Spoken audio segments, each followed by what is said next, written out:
السلام علیکم ورحمۃ اللہ وبرکاتہ۔ میں محمد امتیاز پلاموی۔ معزز ناظرین، پہلے آپ ایک ویڈیو دیکھیے، مختصر سا ویڈیو ہے، اس کے بعد انشاءاللہ تبصرہ ہوگا۔ دیوبندی لوگ کیا ہیں جہاں کے وہ پرنسپل ہیں ارشد مدنی، جنہوں نے یہ کہا کہ سب جاہل ہیں، مذہب ہمارا جو اسلام ہے وہی ایک اچھا مذہب ہے۔ نہیں، جاہل تو کہنے کا پہلے سوال ارتھ ہوتا ہی نہیں ہے۔ جو ہے ہم سبھی دھرموں کا سمان کرتے ہیں، سبھی دھرموں کی اپنی وشیشتائیں ہیں، ہم اسلام میں آستھا رکھتے ہیں، اس لیے ہماری آستھا اسلام سے جڑی ہے۔ لیکن دیوبند جو ہے یہ ایک گروہ ہے، ایک گروہ ہے، اور یہ گروہ اسلام کے نام پر چلتا ہے، لیکن اسلامی گروہ نہیں ہے۔ یہ اسلام کا کوئی اصلی بھارتی مسلمان اگر کوئی گروہ ہے تو اسے اہل سنت و جماعت، اس دور میں اسے بریلوی مسلمان کہا جاتا ہے۔ ہاں، یہی اصلی مسلمان ہے بھارت کے۔ بریلوی مسلمان اصلی مسلمان ہے، اور یہ جو دیوبندی مسلمان ہے، یہ جو جتنے بھی گٹ میں یہ مسلمان نہیں ہیں۔ جو ویڈیو آپ نے دیکھا، ویسے تو اس ویڈیو پر مختصر سا تبصرہ ایک پہلے ویڈیو میں کیا جا چکا ہے، لیکن پھر بھی ہمارے دوستوں، ساتھیوں اور محبین کا اصرار ہے اس بات پر کہ اس ویڈیو کا ایسا دھماکے دار جواب دیا جائے کہ جس طریقے سے حضرت اقدس مدنی دامت برکاتہ العالیہ کے بیان سے ایوان کفر و شرک میں زلزلہ برپا ہو گیا اور بت کے پجاریوں میں لرزہ طاری ہوا، اسی طریقے سے آپ کے بیان سے قبر کے پجاریوں میں بھی زلزلہ آنا چاہیے۔ ہم نے کہاں ہمارے حضرت، کہاں یہ ان کے خاک پا، لیکن پھر بھی انشاءاللہ کوشش کریں گے کہ اپنے اس بیان میں اس ویڈیو کا ایسا جواب دیا جائے کہ انشاءاللہ ان کی نسلیں بھی یاد رکھیں گی کہ کیا کہہ دیا گیا۔ اس جاہل نے دیوبند اور علماء دیوبند کے سلسلے میں یہ کہا کہ اسلام سے اس جماعت کا، دیوبند کا، دیوبندیوں کا کوئی تعلق نہیں ہے۔ اصل اسلام تو وہ ہے جس کا تعلق مزاروں سے ہے، جن کا تعلق مزار کے پجاریوں سے ہے۔ یعنی کہ اگر آپ مزار کے پجاری ہیں، مزار پر سجدہ کرتے ہیں، تو آپ حقیقی دیندار ہیں، آپ اسلام کے پرچارک ہیں۔ لیکن اگر آپ لوگوں کو قبر کی پجاری بننے کے بجائے اللہ کے پجاری بنائیں، قبر پر سجدہ کرنے کے بجائے مسجد میں اللہ کے سامنے سر جھکانے کی دعوت دیں، لوگوں کو کفر شرک سے بچا کر ایک اللہ سے مانگنے، ایک اللہ کو پکارنے، ایک اللہ کو حاجت روائی کی اگر آپ دعوت دیتے ہیں تو آپ کا اسلام سے کوئی تعلق نہیں ہے۔ اس ویڈیو کا خلاصہ یہ ہوا، اور اس جاہل شخص نے، اس اندھ بھکت نے، جس کے چہرے پر تعصب کا پردہ پڑا ہوا ہے، دیوبند کے سلسلے میں یہ کہا کہ اس دیوبند کا اسلام سے کوئی تعلق نہیں، اس فتوے کا اسلام سے کوئی تعلق نہیں۔ جب اس گروہ کا، اس جماعت کا اسلام سے کوئی تعلق ہی نہیں تو اس کا فتویٰ بھی اسلامی فتویٰ نہیں ہوا۔ یعنی کہ اس کے کہنے کے مطابق دیوبند اور دیوبند سے تعلق رکھنے والے جماعت کا اسلام سے کوئی تعلق نہیں ہے۔ جب اسلام سے اس کا کوئی تعلق نہیں ہے تو گویا کہ اس جماعت سے اسلام کو نقصان ہو رہا ہے۔ اسلام یہاں سے نہیں بلکہ قبر کے پجاریوں کے دوارا اسلام پھیلایا جا رہا ہے پوری دنیا میں۔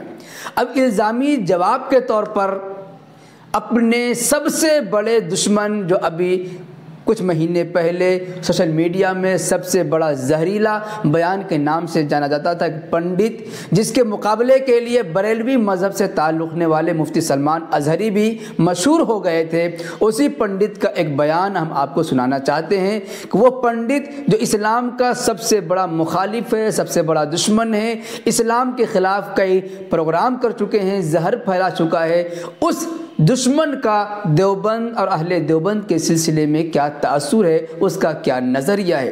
یہ بیان اس لیے ہم آپ کی خدمت میں پیش کرنا چاہتے ہیں کہ کہنے والے نے کہا ہے والفضل ما شہدت بہ الاعداء، کہ حقیقت میں فضل و کمال تو یہ ہے کہ دشمن بھی اس کے فضل و کرم کی، اس کے فضل اور مرتبے کی گواہی دیں۔ اس لحاظ سے اور اس بنا پر ہم دشمنوں کی گواہی دلوا رہے ہیں۔ اگر ہم اپنی زبان سے دیوبند کی شان بیان کریں تو اس کے لیے دفتر چاہیے، اور اس کے لیے منہ میاں مٹھو والا جملہ صادق آئے گا کہ اپنی تعریف اپنی زبان سے خود کی جا رہی ہے۔ اس لیے ہم اپنے سب سے بڑے دشمن کی زبان سے دیوبند اور علماء دیوبند نے اسلام کے سلسلے میں کیا خدمات انجام دی ہیں، اس دنیا میں ابھی پوری دنیا میں اسلام کہاں سے پھیل رہا ہے، جہاں سے اسلام کی بنیاد یعنی سعودی عرب سے، جہاں پر پیغمبر آخر الزمان صلی اللہ علیہ وسلم تشریف لائے، یا ہندوستان کے سرزمین دیوبند سے پوری دنیا کو بے چینی ہو رہی ہے۔ اس سلسلے میں دشمن کی گواہی کیا ہے، آپ اس دشمن کی زبان سے سماعت فرمائیں۔ آج اسلام سعودی عرب سے نہیں چلتا، یہ باتیں بھارت میں کوئی کہنے والا نہیں ہے، لیکن یہ امریکہ کی پارلیمنٹ میں یہ باتیں اٹھ چکی ہیں۔ آج بھارت سعودی عرب سے نہیں چلتا، آج اسلام دارالعلوم دیوبند سے چلتا۔ آپ نے دیکھا اس پنڈت نے اس بات کی گواہی دی ہے کہ اس دنیا کے جو سب سے بڑے دادا سمجھا جاتا ہے امریکہ، جو سب سے بڑا، سب سے طاقتور سپر پاور مانا جاتا ہے، جس کے فیصلے پر تمام ممالک سرنگو ہو جاتے ہیں، سر جھکا دیتے ہیں، اس امریکہ کے پارلیمنٹ میں دیوبند کے سلسلے میں یہ بات کہی گئی ہے کہ اسلام دیوبند سے پھیل رہا ہے، اس لیے اگر اسلام کو بند کرنا ہے، روک لگانا ہے، اسلام کو پھیلنے سے بچانا ہے، تو پہلے دیوبند اور دیوبند کے ماننے والے علماء دیوبند پر ایکشن لینا ہوگا۔ امریکہ کو بھی ڈر ہے دیوبند سے، قبر کے پجاریوں سے ڈر نہیں ہے۔ اب چلیے ایک اور بڑے دشمن RSS کے نیتا دیوبند اور دیوبند کی جو تنظیمیں ہیں، جمعیت علماء ہند، تبلیغی جماعت، اس سلسلے میں اس کا کیا نظریہ ہے، آپ سن لیجئے۔ بھارت سرکار کو طالبانوں کا وچار کا کیندر، آئیڈیالوجی کا دارالعلوم دیوبند، تبلیغ جماعت اور جماعت علماء ہند تینوں پر تتکال پرتیبند لگانا چاہیے۔ یہ ہے پروین توگڑیا، جس کی زبان کے بارے میں پورا ہندوستان ہی نہیں پوری دنیا جانتی ہے کہ جب بھی بولتا ہے اس کی زبان سے زہر نکلتا ہے، آگ نکلتی ہے، ہمیشہ اسلام کے خلاف بولتا ہے۔ اس شخص کا کہنا یہ ہے کہ اگر آتنکواد کا لفظ، یہ تو ان کا بہانہ ہے، اصل تو نشانہ ہے اسلام۔ کہنا یہ ہے کہ تبلیغی جماعت، جمعیت علماء ہند اور دارالعلوم دیوبند پر پابندی لگنی چاہیے۔ بھائی پابندی کیوں لگنی چاہیے؟ اس لیے لگنی چاہیے کہ اسلام کا دفاع کرنے والے، اسلام کو پھیلانے والے دیوبند ہی ہیں۔ کیا آپ نے کبھی کسی قبر پجاری کا نام سنا کہ وہاں پر پابندی لگنی چاہیے؟ معلوم ہوا کہ دشمنوں کو ڈر اور خوف دیوبند اور دیوبند کی تنظیموں سے ہے، دیوبند کے ماننے والوں سے ہے، قبر کی پجاریوں سے نہیں، کسی اور شریف وریف سے نہیں، بلکہ دیوبند جسے تم دیوگند کہتے ہو، اسی دیوبند سے پوری دنیا کو خوف ہے۔ جسے تم شریف کہتے ہو، اس کی شرافت سے دنیا کو ڈر اور خوف نہیں ہے۔ جی ہاں دوستو، تو آپ نے سن لیا کہ دشمنوں کی زبانی دیوبند کی کہانی۔ اب یہ جو منہ میاں مٹھو ہو رہے تھے، اپنی تعریف کر رہے تھے قبر کی پجاری، یہ عقل سے اندھے ہیں۔ اب اگر دین کے اجالے میں کسی کو حقیقت نظر نہ آوے تو سورج کی کمی ہے، سورج کی غلطی ہے، یا اس کی آنکھ میں پرابلم ہے۔ کہا جاتا ہے کہ دن میں دو ایسی مخلوق ہے جسے نظر نہیں آتی، ایک چمگادڑ اور ایک الو۔